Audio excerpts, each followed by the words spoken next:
Welcome to FacingMelsMusic.com podcast, featuring some of the most heartwarming stories from musicians all around the world on FacingMelsMusic.com.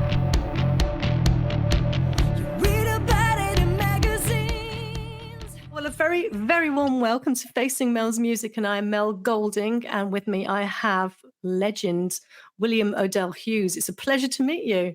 Thank you. Pleasure to meet you too. And it's 10 a.m. over where you are now. Where did you say you are? Michigan, yeah? Michigan.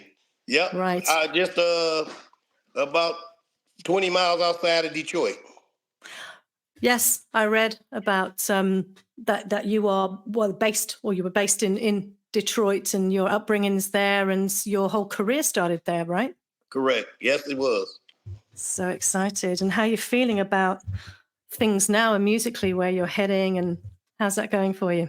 I like that the music has allowed me to do the digital music more now, which is, digital audio workshop, where I don't have to call in all these musicians only for special things I want them to do. Yeah. And it's a lot quicker, cheaper, and you get more product out faster, than waiting on when they mess up, you got to go over it 30 times. And then as far as the distribution thing, as far as with Spotify and all that, I don't think it's built for the musicians, Interesting. Okay. You can be heard, but the return on the monetary end is not that great. So the radio is still probably a better thing right now. Yep. Yeah. Okay. Because you're someone, it's funny, I've just had a chat with another couple of musicians who are more or less in my age group, grew up in the 80s. And I know that was it was a great time for music. And we were comparing the differences between now and back then, and the pros and cons. So yes, you're very much highlighting this about the speed, I guess, of getting things done, but you're also looking at the monetization as well, and whether it is actually beneficial to the musician indeed. Yeah. Yeah, it's really not that great, like SoundCloud. I mean, they want you to have, Spotify, you mean 1 trillion streams, to make, X amount of dollars, when for the independent labels and, artists, it's not going to happen like that. So getting it on the radio is probably more beneficiary, but, you may luck up and get a monster jam, and then you can get so many streams. But that's the only drawback is the way it's going to me, but like I'm talking to you now, that's a good thing, which was not, it wasn't, you couldn't do this a while, back in the 80s. I guess we maybe could, but no one did it. So that's a good part that the future is coming, We're probably going to get it better too, Yeah. The pros and cons of technology. Absolutely. There you go. I know. It's amazing. Your story's amazing. I mean, you're okay. The way you started, let's look into that a little bit, and then we'll kind of bring you up to the present times on what you're doing now. Okay.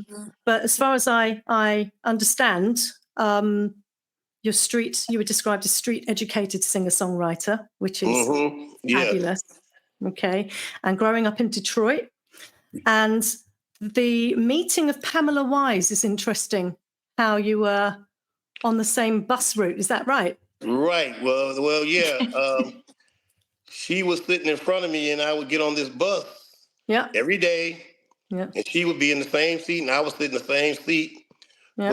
But one day she pulled out some lead sheets of music, and I inquired about it, and she had told me about Wendell Harrison.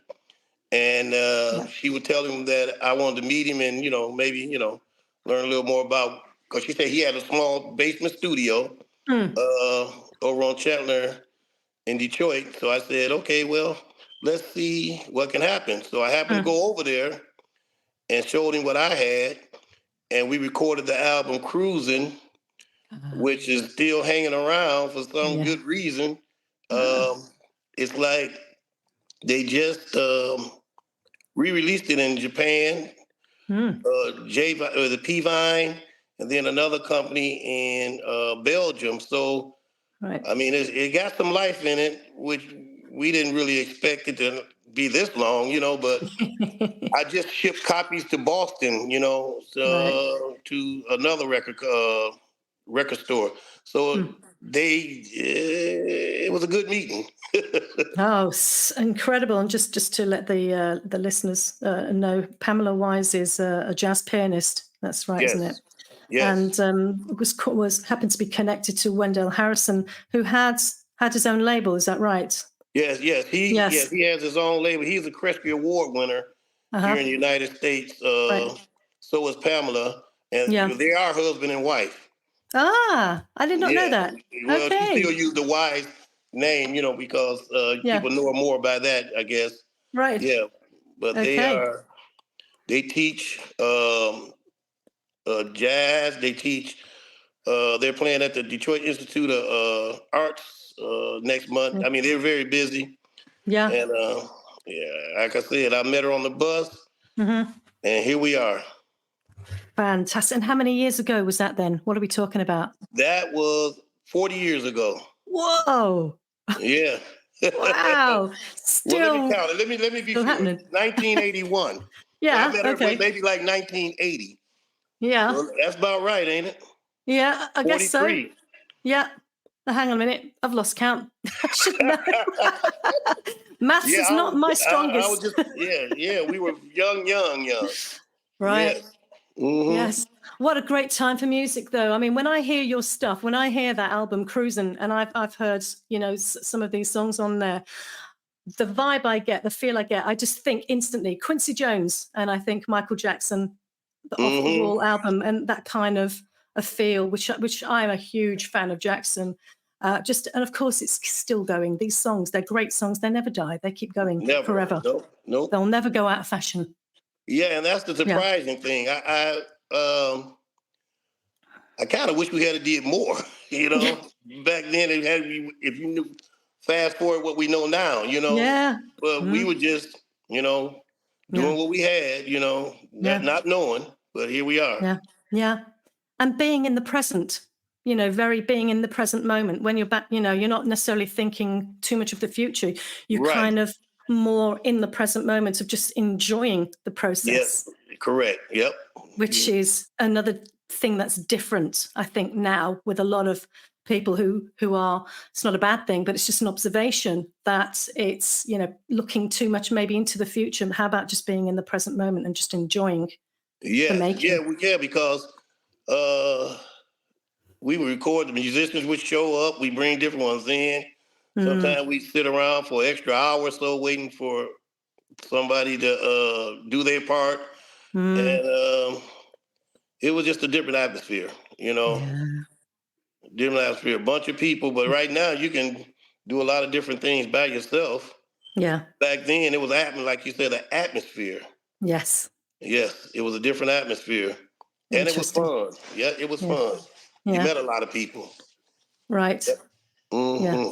It's so interesting because this is sort of like mirroring what just a previous interview I've just had about talking about energies as well, the energy of being also in the same room.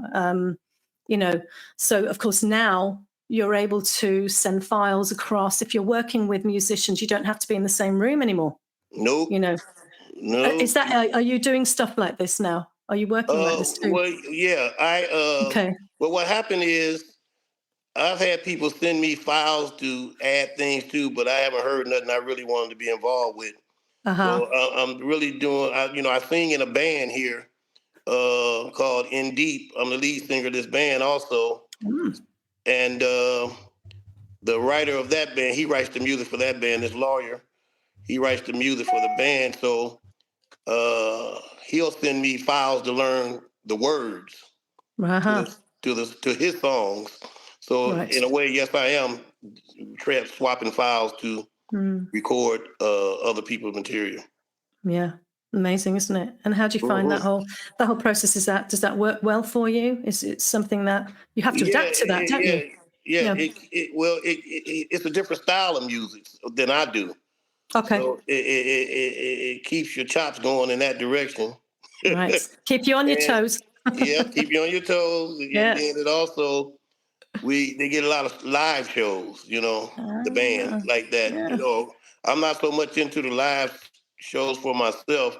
Right. It just depends on where it is and what it is. Yeah. Just the beer bars and just different things. I know, but the band do quality shows. Wonderful. Yeah, we had one like Mary Grove College and stuff like that. Yeah. So. That's fantastic. Do you have anything recorded? Anything available to see online or not? Oh, wow. Yeah. I have a lot of stuff. Well, and I tell people I use Google as my website. Google, DuckDuckGo, and Bing. Because if you put my full name in there, it'll bring up everything or most of everything, pictures, everything. You can hear it, all the places that sell it. I mean, I have probably like since the Cruising album, I have an album called Changes. I have an album called Changes Volume 2. There's the Dale album, which my nickname Dale. There's the Dale album, but it's spelled D-A-L-E. And then I have 3 or 4 EPs. Soul Survivor. Wow. Soul Survivor is sort of like that Cruising album a little bit. Okay. I go back and forth with different styles, genres on these albums. Nice. Some of them I record them so they get that 80s feel. I love but that. with another feeling. So I have over maybe 60 songs on the market. Whoa. You have been busy. Yeah. Well, I guess I have, but and I'm working on a new one now. It just, I don't know. It keeps coming. I keep writing it. Don't stop. Why should you stop? Don't stop. Yeah. Yep. Yeah. And my engineer I got now is so great. I said, well, when he stop, I'll stop. Right. I wouldn't want to change engineers at this point. Amazing. I record at the Disc, which is a major recording studio here in Michigan. It's probably the top recording studio used by Anita Baker, everybody that's probably came out of here, huge names. Yeah, everyone. Yeah. Big names there. Yeah, name brand. Yeah. Really interesting. Very interesting. William, let's look a little bit about how you started in music. I'm interested in like when you were younger, when you first got into it, how you got into that. Like how early was that for you? What happened? That was back in the late 60s. Okay. Watching the Temptations, the Motown people, you know what I'm saying, and going to the Motown reviews, seeing those people do their thing, Smokey Robinson, the whole list of them. And so we would form little groups back then, and go to people's houses and perform, and then we would pass a hat, for little money. But then when junior high, we started doing talent shows, And then as we got older, out of junior high, I was in high school, we did shows with a lot of people that went on to do a lot of bigger things. Anita Baker, the Floaters, Enchantment, the Dramatics, what's her name? Denise Williams, Solomon Burke, Detroit Emeralds. It went on and on and on. So once you get, Wendell always said, the music business choose you, you don't choose it. Yeah. So once they get their hooks in you, Yeah, that's it. No getting away. So for you, that was it. And what age were you? Can you remember? More or less. Was about 9 or 10 years old when I first started. Child. Yeah. And maybe younger listening, but I remember 10, 9, 10, 11, going to the Motown review at that age. My mother would let me go with, some older guys, Right. And seeing them guys on stage live and something different. Awesome. It feels like you were blown away with all that. Yeah, I was blown away. Yeah. And I remember one time I was there and I was walking, I got by the stage and this guard picked me up and set me on the stage because I was a little bitty guy, so I could see better. And it was Gladys Knight and the Pips doing they thing. Man, I was just done. Yeah. That was I was sitting there right there on the stage and they were really blowing them away. Yep. Oh, and how did it feel? Can you remember how that felt being there? I thought I was the luckiest kid in the world. No, that's lovely. I talked to you. See, I'm still talking about it. Yeah, absolutely. Still, I haven't forgot it. Good. You know? Yeah. Yeah. Great times. Great times. Yeah, and memories. Yes. Yes, absolutely. Yeah, yeah. Such a young age as well, but it feels like it was very organic. There was no pushing. It was just totally natural. Your love for the music, your love for the stage, I think, as well, and your respect for all these other amazing artists around you. Yes. It felt like it was like a big family. It felt like you were joining a big family. Yes, it did. It was great. Yep, it was great. Oh, that's so incredible. And you're a songwriter as well, yeah? Correct. Okay. Can you tell me a little bit about your experience of songwriting and, how that, when you started songwriting, first of all, I imagine obviously it started at some point in your youth, maybe a lot younger, and how it's evolved and what it means to you as well, songwriting, the process of songwriting and what you put into that, the content as well. Oh yeah. Well, so when I first started writing songs, I really didn't have nothing to talk about, but life brings that out of you. And then you see the world and you get your views of it. So I would put those kind of things down on paper.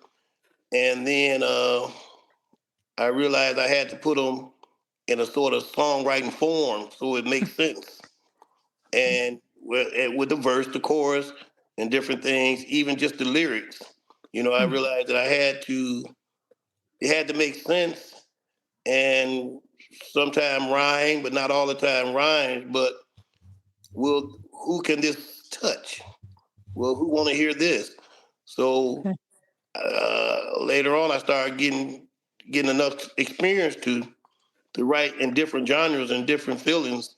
Now I can do dance song, I can do European dance, I can do love song, I can do up tempo, slow, social comments, and I got all that out there on record now in my music. Social, like the Dell album, it features a song called "Drive By Shooting."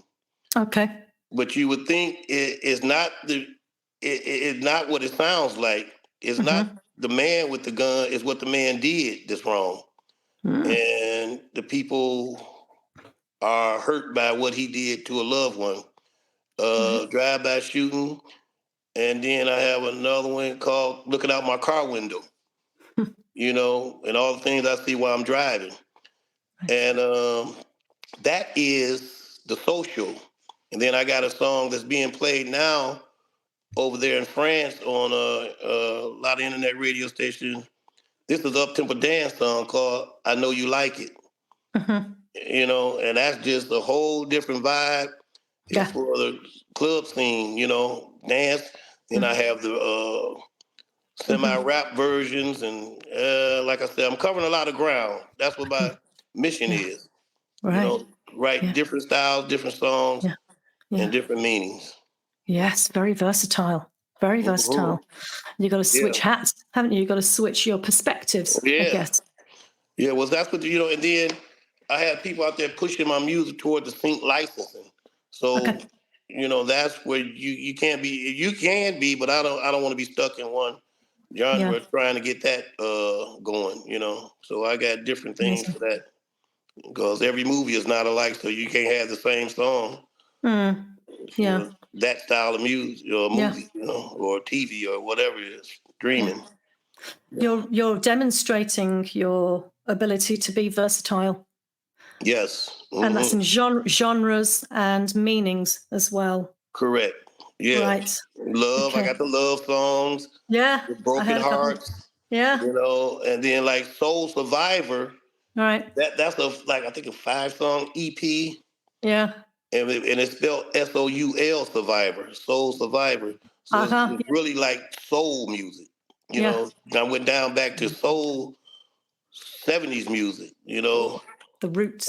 Yeah, and then the other one is Changes Volume 2. It's just 15 songs, a mixture of dance, rap, everything, you know. So Interesting. I like where I'm at musically on the production end. Like I say, the digital and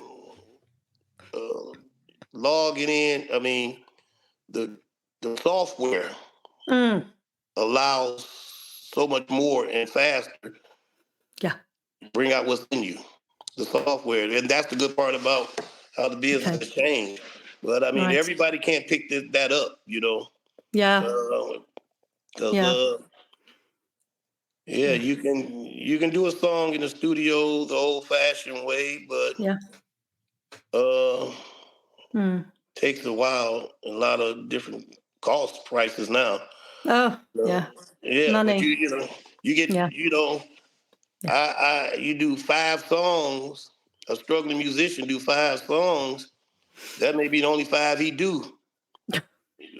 Forever. That's terribly sad. It's very limiting as well. Yeah, I hear you. He's a most musicians are trying to eat, you know, and working 9 to 5s and all that. Yeah. So you know, it's reality of life. Yeah. As a musician, which I'm super interested in as well, as part of sort of my research as well, is this, you know, the musician who has, you know, their journey and how they experience life and how it can't just be all music all the time. There's got to be other elements that kind of step in as well and interrupts the flow sometimes, often, you know, particularly if you're living in poverty as well. Yeah. Well, I went to school for radiology, X-ray, you know, so that helps me a lot, you know. I have an income, you know, and then now some royalties should be coming in, you know, so I took time off from the business, but I never stopped writing, you know, to go to school for a couple of years. Yeah. And that's where I am now, I would say. Okay, so that's great that you're here, you're persevering, and it's purely, I imagine, for the love of music. But what about the business itself? I mean, how do you feel about how the business has treated you? What are your feelings on that over the years? Well, once you get the gatekeepers out the way, you know, the people that say they can do this, do that, do this, and do that, you know, can do this. The filtering. Yeah, well, you go through that. And I've had opportunities, and I've had missed opportunities that were partly my fault. You know, didn't trust the person that turned out to be okay. Right. You know, but the business side of it now, I think I'm blessed to be able to write these songs, and sooner or later, you know, if you keep stabbing it, it'll bleed. You know, but the business is the business. I mean, I have my record label, my publishing, you know, and I own all my masters. I can negotiate out what I want, you know what I'm saying? Yeah. I can turn down what I don't want. I mean, I've turned down this last week 3 contracts from out there in California. What they were offering and what they wanted me to do, it just wasn't what I think I need to do at this time. Right. You know, so I'm in the business. You got to be in the business to get the business, but you got to have your business straight to get the business. Okay. You know what I'm saying? Because if you don't have no product, then you can't do business. Yeah. And then if you got a product, it has to be a decent product where someone want to talk about your product, or what can we do with the product, or offer you something for the product. Yeah. You know, so the business is coming on better now, late for me now than it was in the past. You know, because like I said, like the Cruiser album came alive again. Right. You know, two different people re-released it. Yeah. Paid me and Wendell a little money for it. So the business is, like I said, you just don't know. Yeah. But it just, for me, the business is it's better now than it was. Wow. Okay. At my age, it's better now than it was. Right. And like I said, it's just, what do you have to be in the business? I mean, just look at it like this. A painter without a paintbrush, he ain't in business. So a singer or a songwriter with no songs is really not in the business. Okay. Yeah. So you're talking about tools as well, the tools to be in, the tools. And right. And you got to have something to negotiate with. Yep. The business. And like I said, lately, mine has been more offers and more things coming along that I was looking for, what I thought I would get years ago. Right. But let's say the Lord know better than we know. And your timing is everything. Yes. You know, so. Timing is everything, Timing is everything. You may think one thing, but it's not time. Yeah. You know, some people can get things early in life. You know, and if you watch a lot of people early in life get it and throw it away, or die young with it. Oh. You know, or blow it away. I mean, I have musicians here in the city that they've had #1 records across the world, but I mean, life is hard for them right now. Yeah. Because they couldn't adapt. The business has changed. So if you don't adapt, that's it. Yeah. Yeah. You're not going to be a part of it. You may think you're a part of it. Yeah. But you are in memory. You are part of it in memory, but staying current. Yes. Very important. That is a very important message for young aspiring musicians as well. Is you've got to keep up with the changes, and you have to be adaptable and flexible to the environment of the industry so that you fit. There's room. There's a shape, isn't there? There's to fit into that. Otherwise, you're just going to stay stagnant, I guess, and just not move. You won't move. Because I fought the change for a while. I fought the change. That's why in 21 I released the album Changes. Interesting. And then the next year, Changes Volume 2. Because once I realized and caught on to what was happening, it was a total change for me. Yes. You know, you late for the bus, but you caught it, you know? Yes. Yeah, it's a lot of synchronization as well in this, I believe. You know, you talk about timing, okay? Sometimes you might be producing something which isn't necessarily reflecting the market as it is at the moment, which is why I've heard, and I'm sure you've heard, songs that have been released in a certain moment in time were actually written maybe 10, 15 years ago, but they've been released later. So there is also a point in time when you are right and you do fit as well. So there's a lot of synchronization. I mean, what are your thoughts on that as well? Well, you know, you never know. No one can say what's going to be good or what's going to be a hit or what's going to get the airtime. And as you stated, time can synchronize with the song 10 years from now. You know what I'm saying? They could be like, you know, you're trying to screw a bolt on a nut or something, a screw on a nut, it don't fit. Yeah. You know what I'm saying? But sooner or later, you keep turning it, it can synchronize together and go on. You just don't know. But no, you don't. Timing, once again. Yeah. You like, you know, I have to reflect back with this Cruising song. I am. I'm really surprised that the airtime it get, the sales for it. I mean, I got the record stores in here in Detroit. Yeah. They want every copy I get my hands on.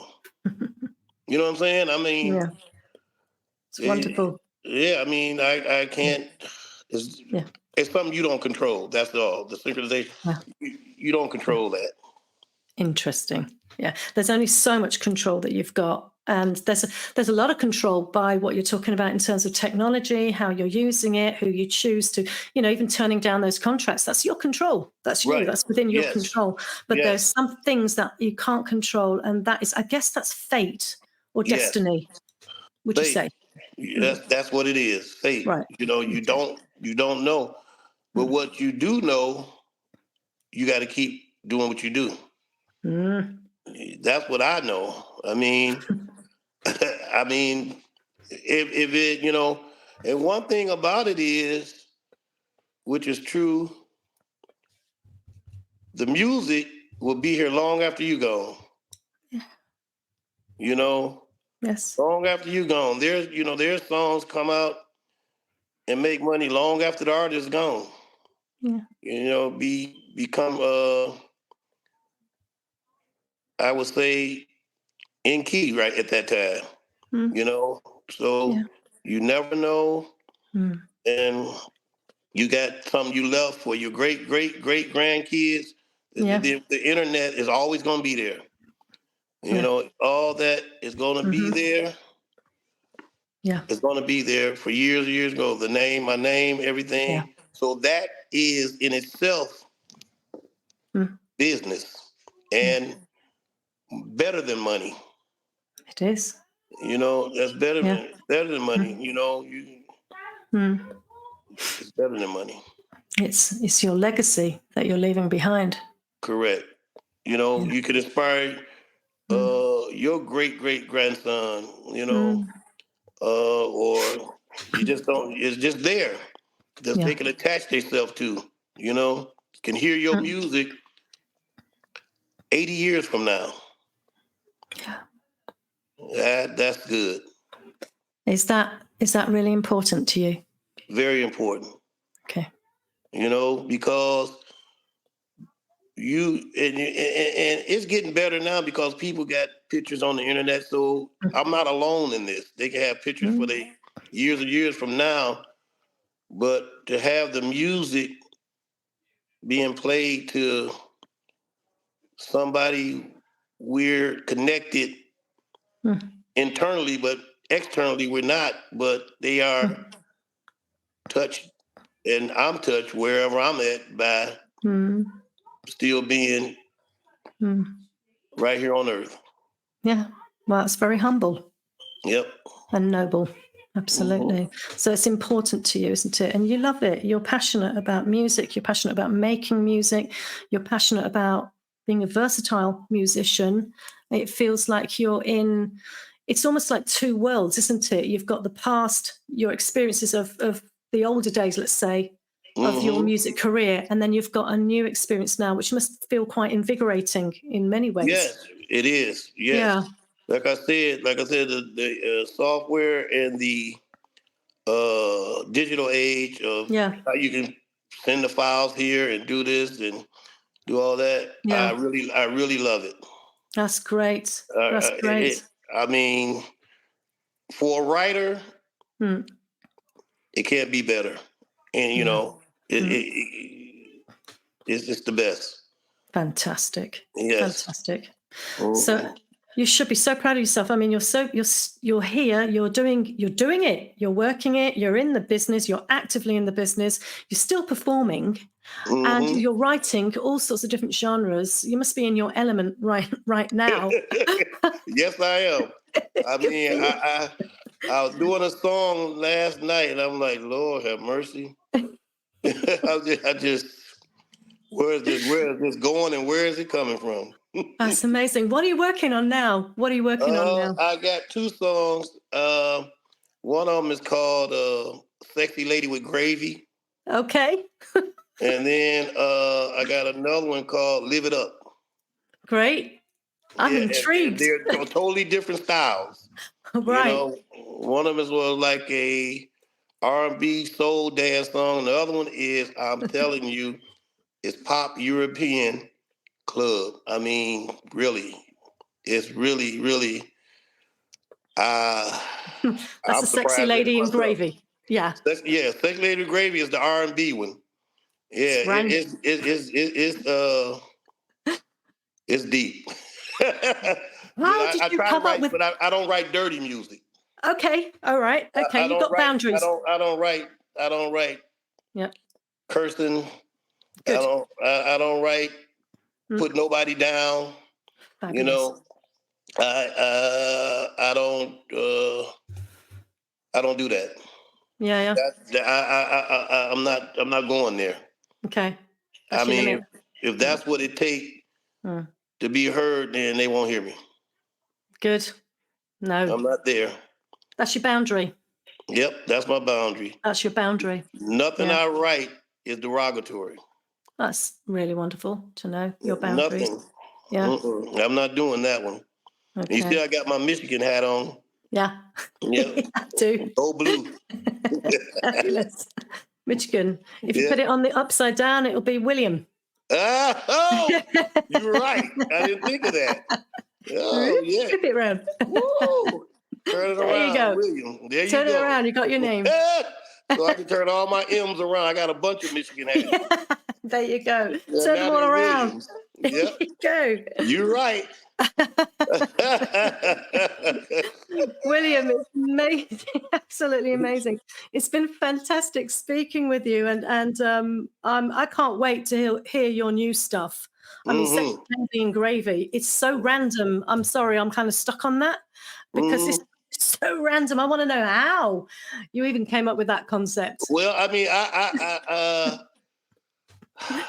I don't know. It was just I was looking for something to rhyme with the word lady.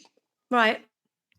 You know, and I said gravy. Okay. You know, and gravy is, like I said in the song, don't get it miscrewed. It ain't about the food. Nice. It's what the lady has, you know, what's in her. Brilliant. That's the gravy. You got your own style going on there, William. You got your own style there. Here we go. Yep. Mm-hmm. Yeah. Love it. Yep. Amazing. Mm-hmm. Well, it's been fantastic speaking with you. Thank you very much for coming. It's been an absolute pleasure meeting you. I appreciate it. I really do. And I will send you you some copies when they're done. Yes. I will email it to you. I will send it to you. But for some of this, just go Google my name, complete name. Yep. Music could come up on DuckDuckGo, Bing, or Google. Thank you. That's great. And this is William Odell Hughes. Thank you so much for coming. Wishing you all the best of luck, of course. And who knows, maybe we can speak again in a year or so. That would be amazing. I will appreciate it. Thank you. All righty. All right. Have a good day.